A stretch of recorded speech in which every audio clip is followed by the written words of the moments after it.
All right, we're going to try something a little bit different today. Since it's still too early to continue on with the main course, I'm going to make some desserts this morning. Well, we're going to make one dessert this morning. We're going to make cheesecake. And this is a long-baked cheesecake. This is not one of your quick refrigerator things. This does take some time. It also is a very, very big cheesecake. I make it once right before Thanksgiving, cut it in half of it for Thanksgiving, wrap the rest, and it goes in the freezer, and then I bring that out at Christmas. It's very, very filling. You just cut little tiny slivers. But I do this once a year. I get one request for it. It's worth it. I have fun with it.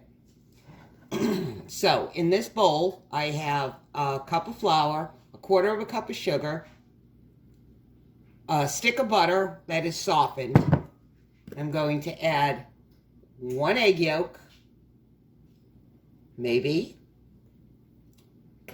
and a tablespoon of lemon zest. This is a microplaner. Works great.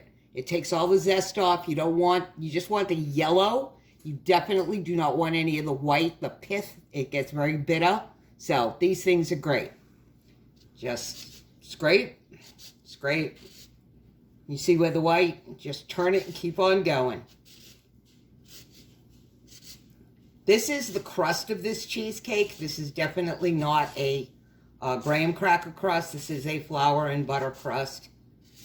And I'm going to post the recipe that I use. It's a Betty Crocker recipe, but of course, I had to make a couple of modifications to it, so I'm going to show you this, but I am going to put the recipe that I started out with in the first place. All right, so it says a tablespoon. We're going to go with that. Now, the recipe specifically says to mix this with your hands, so I'm not doing anything just because it's easier that way. It says to mix it with your hands. So you get in here and you just start squeezing all that butter and getting that egg yolk mixed in. It's messy. What are you going to do? All right. Now, when I bake, I do everything I measure everything, not so much when I cook. The saying that I've always heard is, cooking is an art, baking is a science. And it is. If you put too much flour, it doesn't come out right. If you forget the salt, if you don't put the eggs, the baking powder, baking soda, and there's a difference between the two, and they're used for specific things. So, when I bake, I pull out the recipe, no matter how many times I've done it, even my chocolate chip cookies. Nope, give me that recipe, so that I know exactly what I'm doing. And of course, when you're baking, the rule of thumb is that your ingredients should be at room temperature, your butter should be soft, even your eggs should be at room temperature and not cold. The problem with this particular recipe, it's not even a problem, it's just, one of those things, where the crust takes 1 egg yolk, and the filling takes 2 egg yolks in addition to 5 whole eggs. The easiest way to separate eggs is when they're cold, but you need the eggs to come to room temperature. So, you separate your eggs when they're cold, and then you cover them with plastic wrap so that they don't dry out, and then when they're ready to go, then you can stop baking. The egg whites that I'm not going to be using, I save them. They freeze beautifully. They go in a in a food saver bag. I vacuum seal them, and I put them in my freezer because I do make something called cocoa meringue kisses, and that's all egg white, and you need 6 or 7 or 10 of them or something. So I vacuum seal these. I label how many egg whites are in there so that I know, and then when I'm ready to make those cookies, I just take them out of the freezer, let them thaw, and then we're on our way, and I don't have to separate any more eggs. Okay, so that comes together in a cohesive dough once you've got it all mixed in. Yes, with your hands. Okay, so I have a 10-inch springform pan. I don't even know what I'm saying. So you take, hello, because I hit the phone. Take the pan apart. I've already greased it. It needs to be lightly greased. And you just take a little bit of this.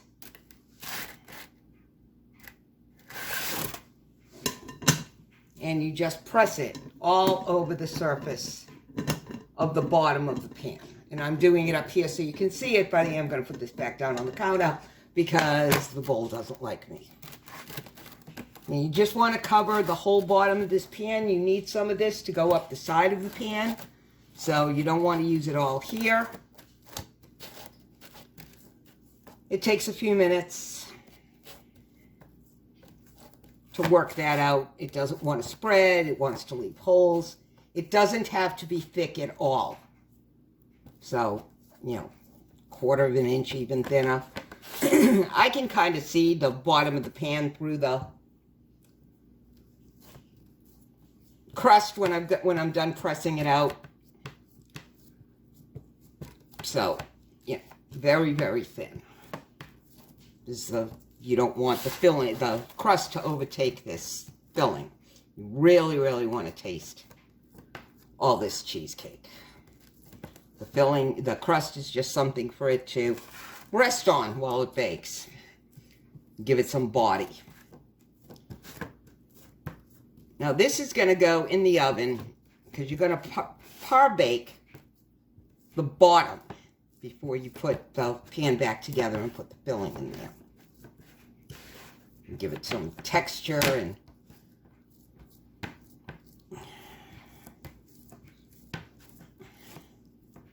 feels like you're 3 again playing with Play-Doh.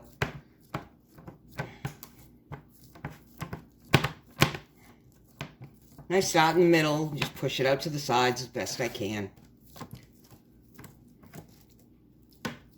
And I don't worry about it. I really don't worry about it because after you put the pan back together again, you're going to put the rest of this up the side. So any bare spots that you may have missed on the bottom of the bottom crust, you can fill in when you put the pan back together and put the rest of the crust in there. Come on, move over.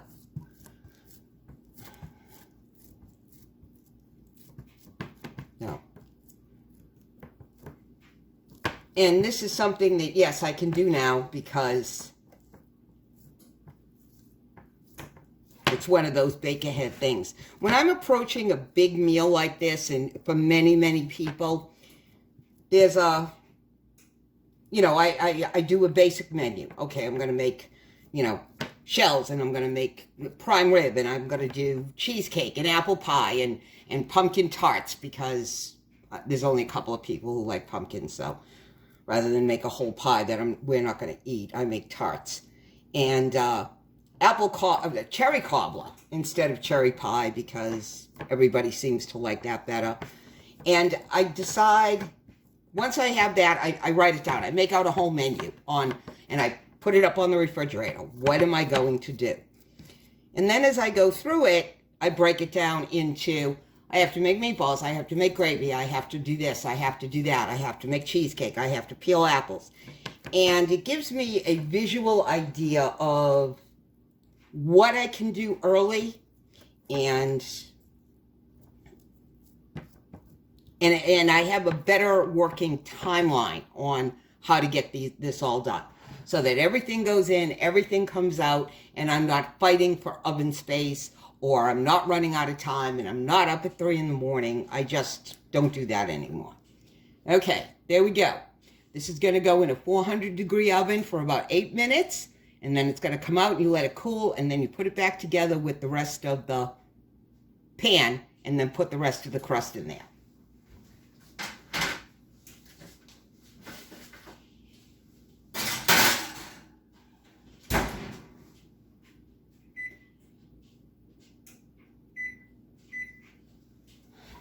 All right, so I'm going to put this aside I'm going to wash my hands because now we're going to mix the filling.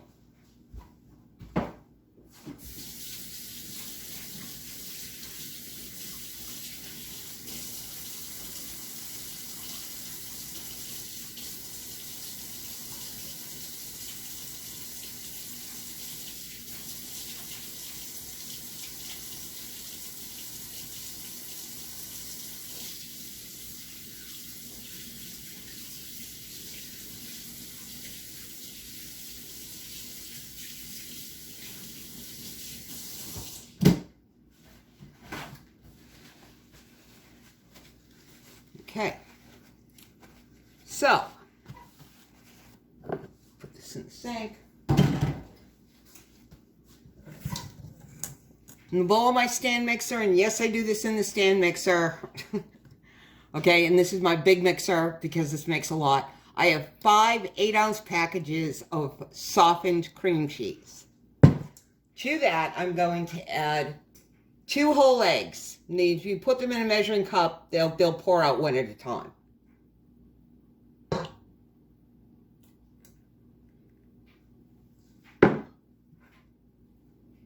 Okay, 1 3/4 cups of sugar. 3 tablespoons of flour and a pinch of salt.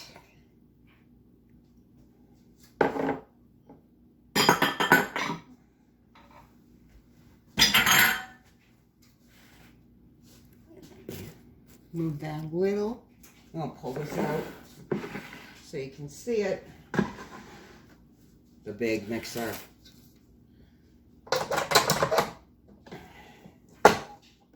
Where's my blade? There it is. Mixer blade.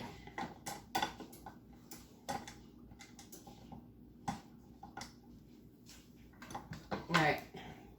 You start it on low, always start everything on low. It just helps you not make a mess.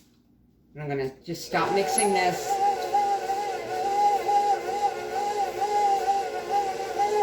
And once those first 2 eggs are mixed in entirely, you start adding the eggs one at a time. And the egg yolks one at a time, waiting in between until they mix in thoroughly. Now I'm going to turn it up a little.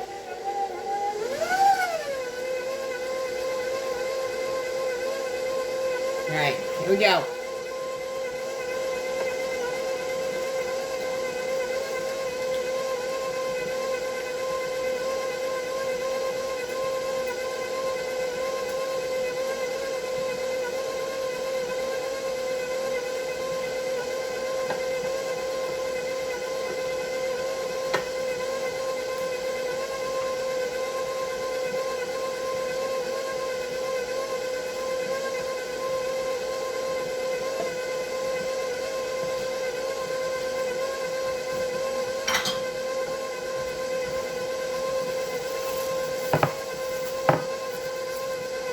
Yolks.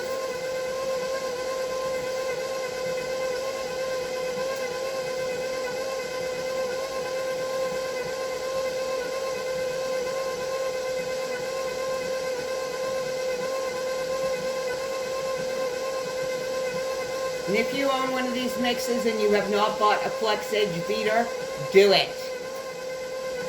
Basically scrapes the bowl for you. You don't have to stop and scrape it as often.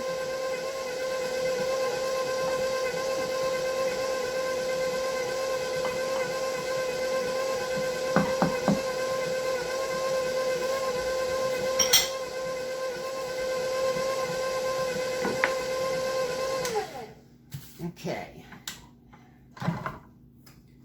And then in here, I just want to move the beater. Okay, I'm going to add another tablespoon of the lemon zest, just like we did last time.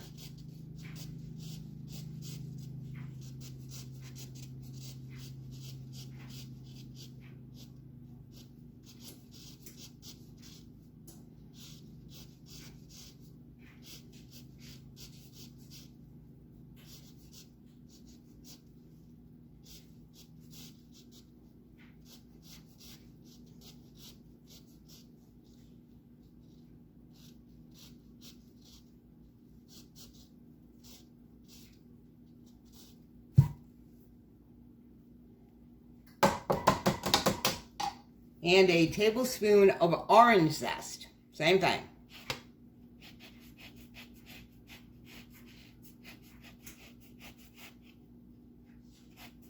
You know, just the orange, not the white. I also took these out early too so that they would warm up a little bit. They're easier to handle.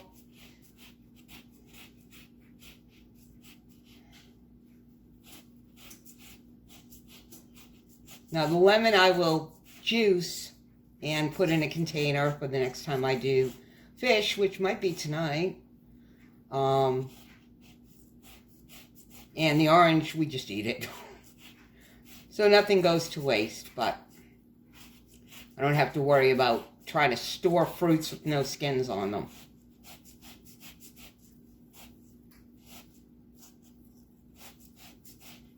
All right. Tablespoon of orange. Right.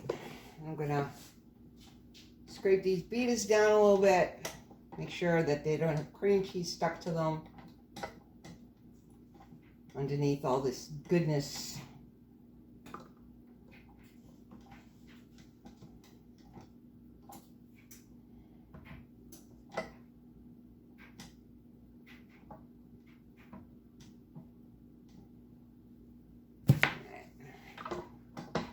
And just let that keep mixing.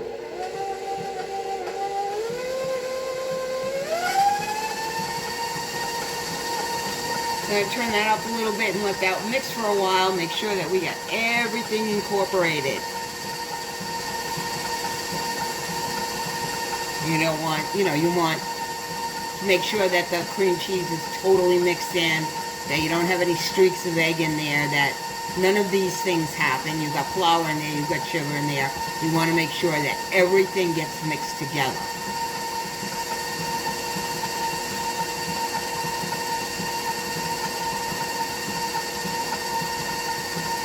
Yeah, it takes a couple minutes. Well, it takes a couple minutes before I think it's done.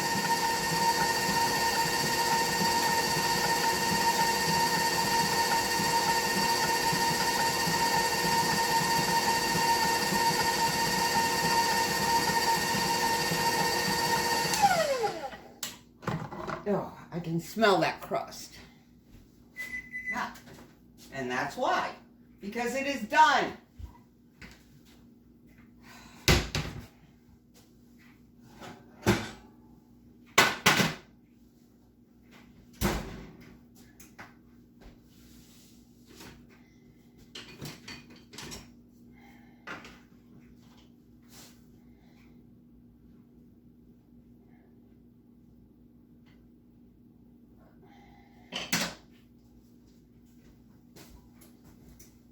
So, the bottom crust is done, and I'm going to let this cool before I put the pan back together again, and then we're going to go back to the crust and work that up the sides of the pan. So, this is going to take, I don't know, 10-15 minutes to cool. And I'm going to turn the oven up because you have to cook it at a higher temperature. So, give me a second.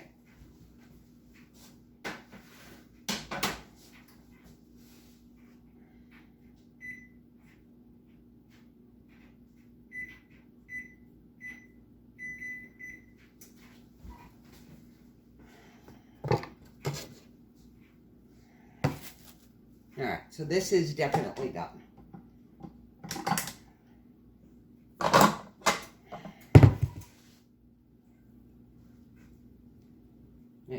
I was able to find a flex edge beater that had it on both sides. Makes it even better. This is not from KitchenAid. KitchenAid sells the single side flex edge. But I saw this double and went, well, that makes sense. So, and I got it on Amazon Prime Day too, so it cost me like about $5. I'm really happy about that because the one from KitchenAid cost me $40. But it was worth it. It definitely was worth it.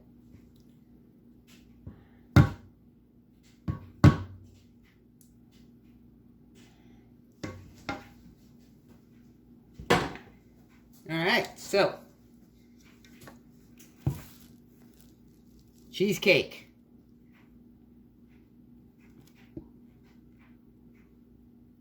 Okay.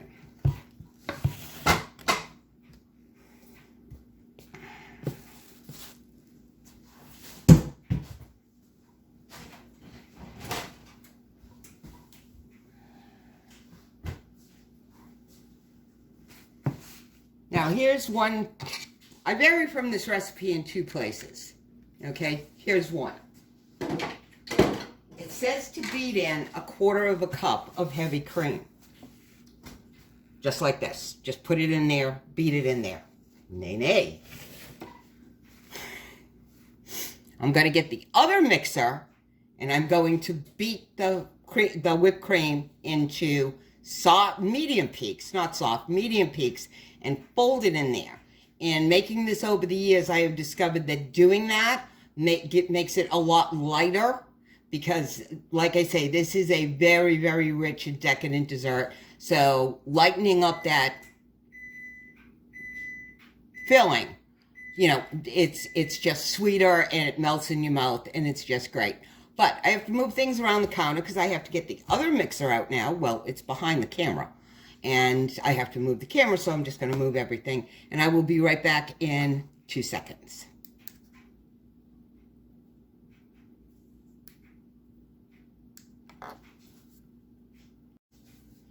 All right, heavy whipping cream. Now, to make whipped cream, you do the exact opposite than when you're whipping eggs. Everything has to be extremely cold. It doesn't have to be. I shouldn't say have to be. Everything should be extremely cold because it helps the cream whip faster. All right, so my stainless steel bowl for this mixer and my beaters have been in the freezer for about the last half hour.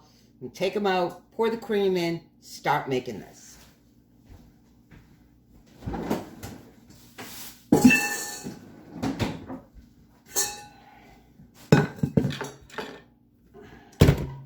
Yes, I have 2 of these. I love them. I waited a long, long time to get a KitchenAid mixer.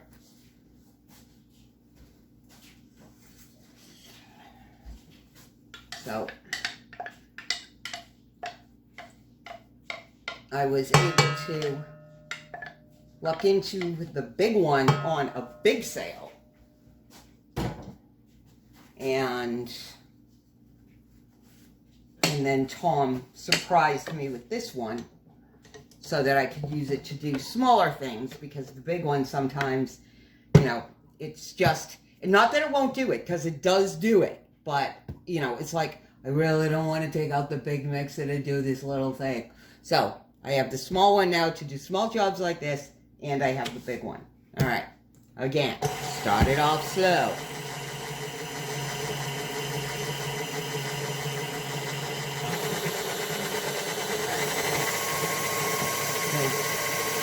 Of course, the more the amount that's in there, the longer you have to go, much slower. But big bowl, 1/4 cup, and that's on about 4 right now.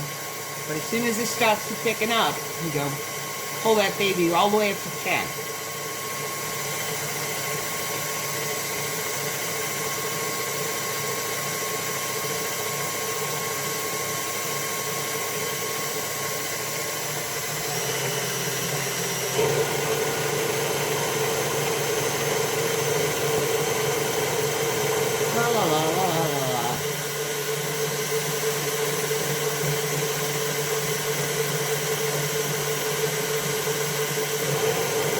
Once it starts to thicken, once it starts and you get that thing that's cranked all the way up to high, it takes no time at all. You really got to watch it, because if you over whip this, you start to make butter, and you don't want to do that. All right, here we go.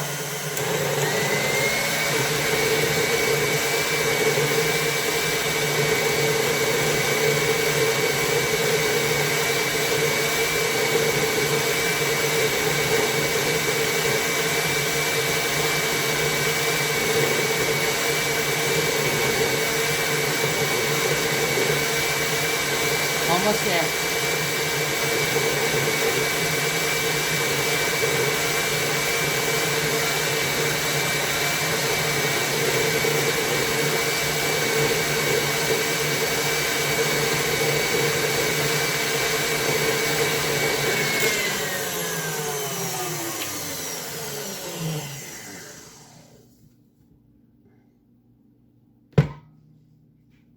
Another minute.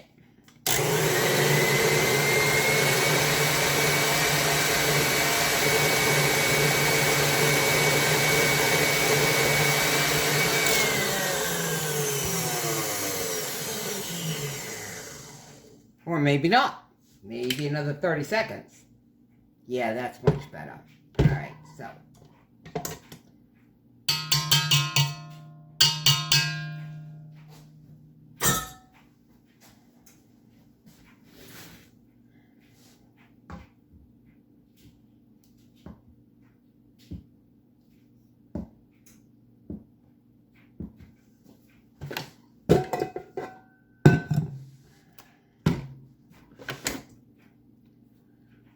I may have to move everything again, but whatever. Figure it out. Seems to be the catchphrase of my life. We'll figure it out. All right, so that's what it looks like. All right, it's kind of soft. You know, if you're making whipped cream to put on top of something, you'd whip it a little bit longer. But I just need this to be slightly whipped and a little bit on the soft side. So I don't want to overdo it because I want to make sure that I get this mixed in. Okay, so because we're working with whipped cream, we're going to fold. Definitely not going to stir.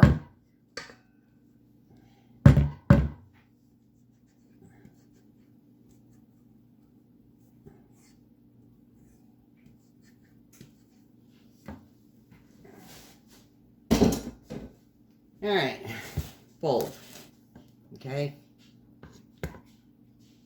scoop and turn, scoop and turn, scoop and turn, till you get it all mixed in. You don't see any more white, because you see all those white streaks in there? You want those, all of this, all to be blended in. You don't want to see any of that anymore.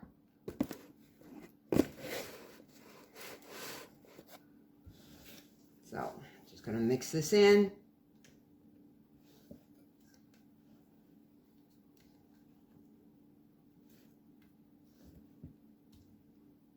Make sure that everything is incorporated.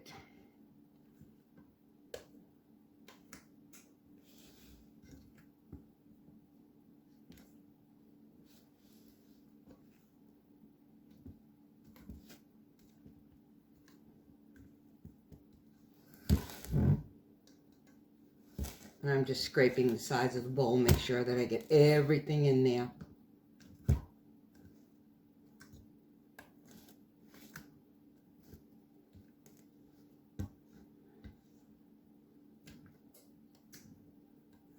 And with these mixes, there's a little divot on the bottom.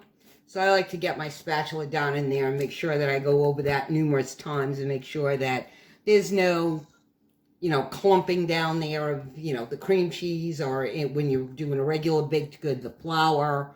You just want to make sure you get it all in there. All right, so there we go. All mixed, ready to go. So now we have to go back to the crust. I need to move this mixer, so hang on. Okay, so here's the bottom crust. Here's the rest of the pan. Put the bottom crust in, lock it down. Here we are back to the crust again. You start pressing that up the sides. You make sure you get that seam. You want to make sure you seal in the top and the bottom crust.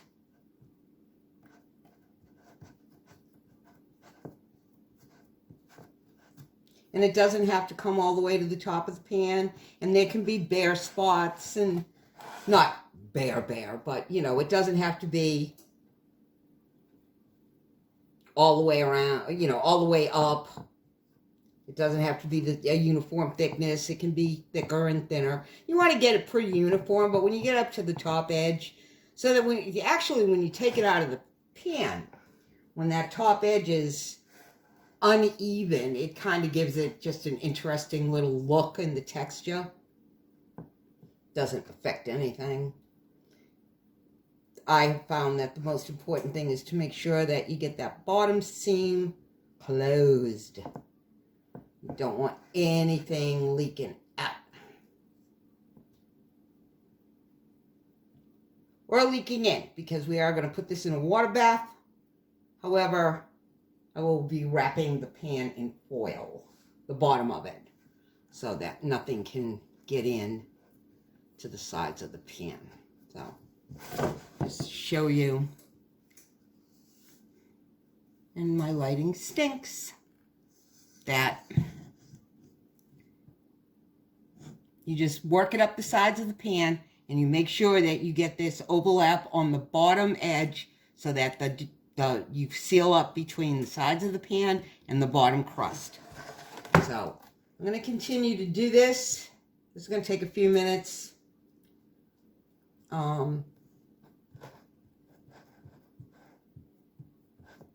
Yeah, and I'm paying attention to this and not talking to you. So I'm going to finish doing this, and then when it's all done, I will give you a better look at it so that you can see it before we put the filling in it, and then we're going to get it in the oven to bake.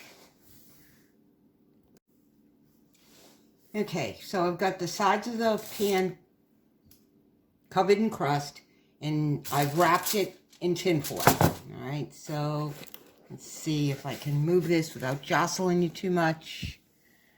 And you can see how I got all the way on the bottom, but I didn't even bother coming all the way up to the top. It's, you know, just want enough to hold its shape. And like I said, it looks kind of interesting when it comes out, and it's you get various levels of the crust on there. Now all you have to do is just pour the filling in here.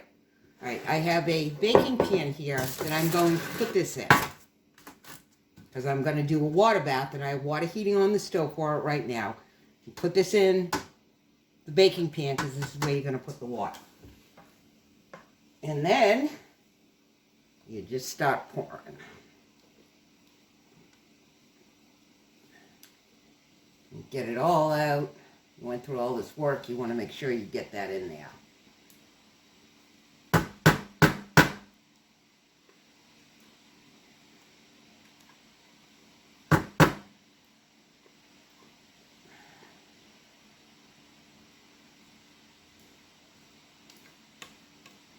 Okay. My oven is set on 475. The rack on my oven is in its lowest position. It's going to take a while. This is also something that you really should do the day before you're going to have it, if you're not pressed for time or space, because it's got to set up ideally overnight. It says, 9 hours or overnight. Overnight is definitely you get a better set on it. Right, I don't think there's any more I can scrape out of there. Ooh.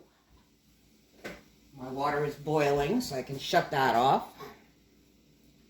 Just smooth it out a little. You want to make sure it's kind of even all the way around.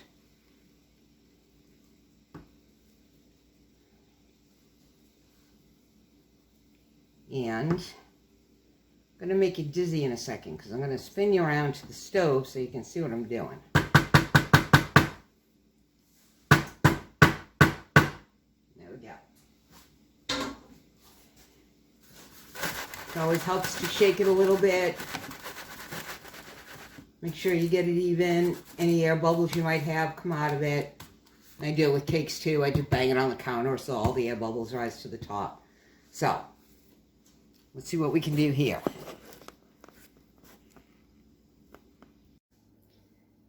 Okay, so it took me a minute to figure out how I was going to show you this, because of course this is on the floor, and if I left the camera on the counter you wouldn't be able to see it. So, put it in the oven on the bottom rack, all the way on the bottom of the oven,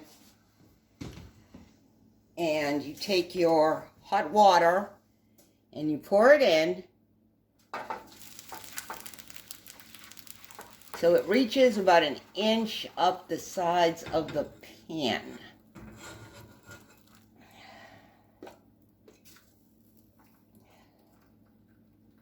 Oh, here we go. Carefully, because now it's heavy and it has boiling water in it. See, and I just spilled it, but that's okay. Ugh, because it's water. Alright, so that's in the oven, and it's going to stay in there for 15 minutes at this temperature, and then I'm going to turn it down to 200, and it's going to stay in there for another 40-ish minutes, and then we're going to check it to see if it's ready to come out. It should still be a little bit jiggly in the middle, about 2 inches from the edge of the pan. It should be pretty firm, and you should never, ever, ever stick a knife in cheesecake because it will cause it to crack. So I'm going to close this oven door, set the timer for 15 minutes, turn it down and see what happens, and then we will be back to check it. Okay, so this took about an hour and 15 minutes to get to that set side jiggly center stage. When it gets to that stage, you shut the oven off and you let it sit in there for about another 15 minutes. As it cools down, it's going to sink a little bit. It's going to settle down. You know, baked eggs makes things puffy, and then as it cools, it settles down. So to prevent your sides from being higher than your middle, because you want it all nice and uniform, you take your knife, stick it in there, and just run it all the way around the inside of your pan. And loosen the sides of the cheesecake. And I'm cutting it. Don't do that. Loosen it from the sides of the pan so that as it starts to cool off, it will cool off evenly. And the sides will collapse as much as the center does. Now I'll leave this here until I'm ready to go to bed tonight before I put it in the refrigerator, just so that it doesn't take up room in the fridge while I'm in and out of there. But it needs to stay out for a minimum of 3 hours and cool down completely. And then you cover it, put it in the refrigerator. It says 9 hours. It should stay overnight. When I get up tomorrow morning, after I have my coffee, I will cut this in half, unmold it, cut it in half, keep half of it for Thanksgiving, and put the other half in the freezer for Christmas. So, as you can see, the water bath, no cracks, came out beautiful, no brown, no nothing. I know it's a long and involved process, but it's usually worth every minute of it. And, you know, one of my favorite desserts, one person asks for it, any excuse is a good excuse to make it. So, give it a try. I'll post the recipe in the description, and you can see where I started. Thanks.